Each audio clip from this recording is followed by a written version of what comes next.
The southern shore, as it is locally known, is the easternmost coastline of the island of Newfoundland.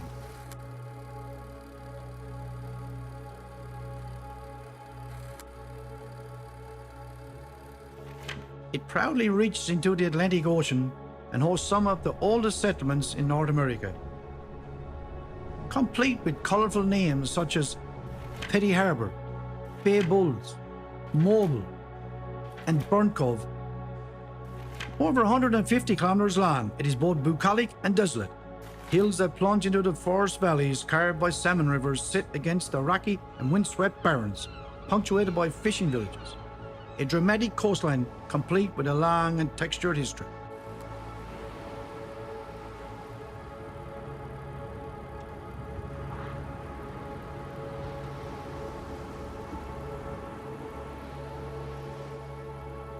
This series celebrates the unusual, the courageous, and the quirky stories that seem to define the communities of the area.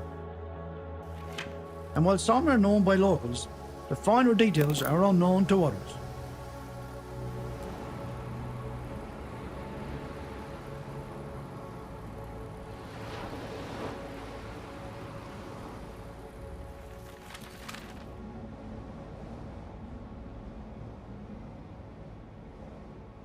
It might be controversial to even include this story, well, two stories really, on account of some of the people saying Petty Harbour isn't really part of the southern shore. It really depends on who you ask. Some people say it's just its own thing. Some people say it's where the shore starts. In a lot of ways, Petty Harbour has a history and a rural identity that identifies much more clearly with the communities on the southern shore than with St. John's, so we'll stick with it. Just shy of being the easternmost point of the continent, Petty Harbour is a small community located 20 minutes outside the capital. Despite the proximity, it has always been a traditional fishing outport and in some ways was still quite remote until recent years.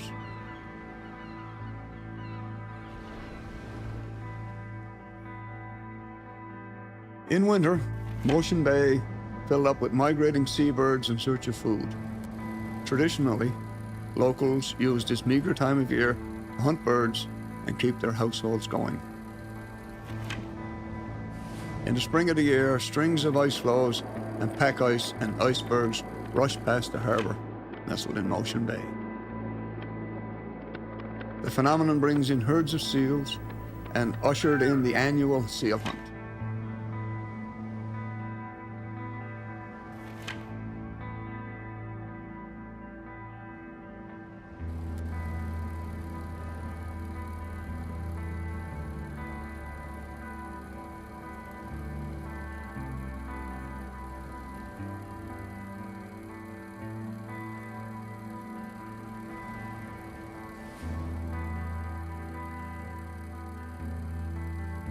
One such spring in the harbour many decades ago, some men went out hunting and came back with much more than they bargained for.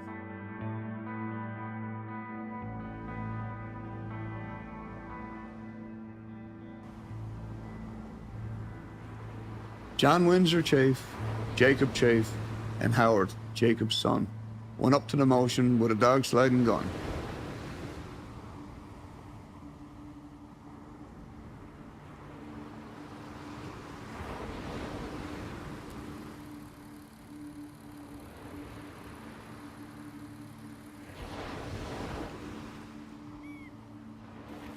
When they reached the Motion, the birds did not fly.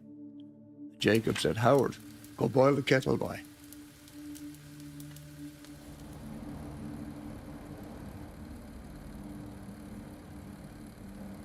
"I'll go up to the pulpit and take a look around." Right there upon the ice floes, a polar bear he found.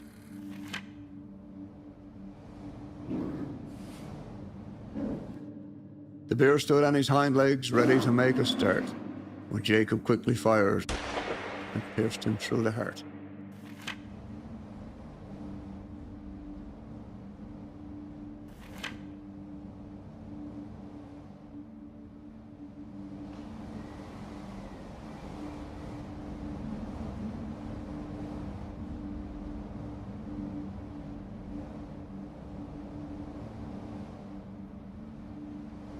This poem, sometimes performed as a song over the years, sometimes a dramatic recitation. Really, this is a sterling example of how history in Newfoundland and Labrador was often passed along through the storytelling and songwriting. Sometimes that was the only way to preserve a moment in time. If somebody didn't put it in a song, it might never be remembered.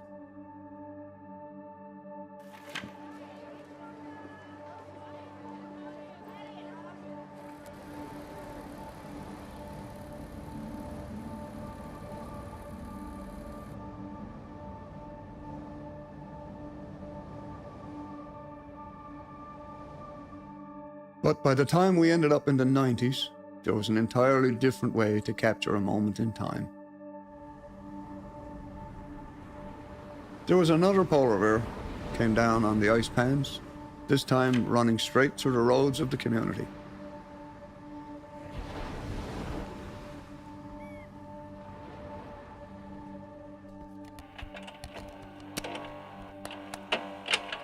The big rock there just came on Richard's house and just looked right in the face.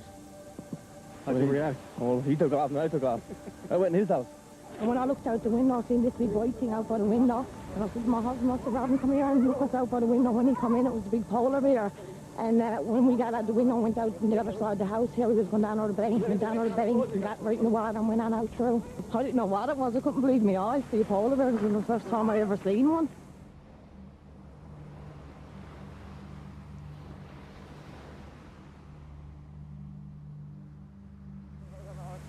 We got a real good look. Oh, yeah, that was a couple of shots I seen, no more than 10 other side of the harbour. A couple of hours when he come out the edge of the bank, like. Started rolling around in the snow and just sort of drawing himself up. He was just getting out of the water. Where he got into was kind of a rugged area on the rocks around there on. Got up on the snow bank, rolled around, and he walked out the shoreline and kept on going up towards woods. It looked like he headed towards Cape Spear, but not really sure, but in that general direction, heading north, right?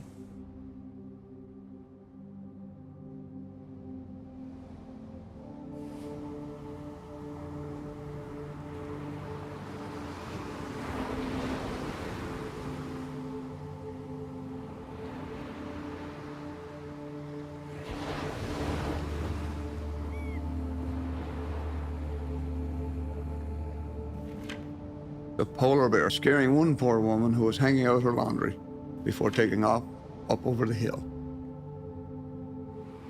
It may seem unexpected to some, but it's what we've all learned to expect living on a rock in the middle of the ocean. John Windsor Chafe and Howard, they were thunderstruck. Jacob said to Howard, "Give him another shot."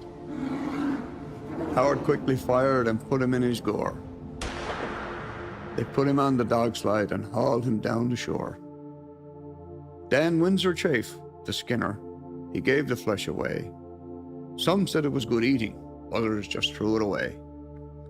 They went to town the very next day, the flesh it sold quite good. Each one that put their dollar down just took it as it stood.